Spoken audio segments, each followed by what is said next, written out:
বাংলাদেশে থাইল্যান্ডের নবনিযুক্ত রাষ্ট্রদূত থিতিপর্ন চিরাসাওয়াদি রোববার রাষ্ট্রীয় অতিথি ভবন যমুনায় প্রধান উপদেষ্টা ড মোহাম্মদ ইউনূসের সঙ্গে সৌজন্য সাক্ষাৎ করেছেন।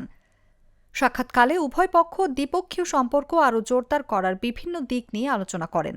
এর মধ্যে বাণিজ্য ও বিনিয়োগ সহযোগিতা, সামুদ্রিক যোগাযোগ, অনলাইন প্রতারণা প্রতিরোধ, বহুপাক্ষিক সম্পৃক্ততা এবং জনগণের সঙ্গে জনগণের যোগাযোগ সম্প্রসারণের বিষয়গুলো গুরুত্ব পায়। প্রধান উপদেষ্টা থাইল্যান্ডের সঙ্গে তার দীর্ঘদিনের সম্পর্কের কথা স্মরণ করে বলেন, রাষ্ট্রদূতের দায়িত্বকালীন সময়ে দুদেশের সম্পর্ক আরও দৃঢ় হবে বলে তিনি আশাবাদী। তিনি জানান, অন্তর্বর্তী সরকার বাংলাদেশের আসিয়ানে সদস্য পদ অর্জনের উদ্যোগকে অত্যন্ত গুরুত্বের সঙ্গে এগিয়ে নিচ্ছে। 11 সদস্য বিশিষ্ট এই আঞ্চলিক জোট বিশ্ব অর্থনীতি ও বাণিজ্যে একটি গুরুত্বপূর্ণ শক্তি হিসেবে আত্মপ্রকাশ করেছে। ড ইউনূস আশা প্রকাশ করেন, এই উদ্যোগে থাইল্যান্ড বাংলাদেশের পাশে থাকবে। এরই মধ্যে বাংলাদেশ আসিয়ানের সেক্টরাল ডায়ালগ পার্টনার হওয়ার প্রস্তাবও দিয়েছে। তিনি বলেন, আমরা বিষয়টিকে খুব গুরুত্ব দিয়ে দেখছি। এটি দক্ষিণ এশিয়া ও দক্ষিণ পূর্ব এশিয়ার মধ্যে সংযোগ স্থাপন করবে।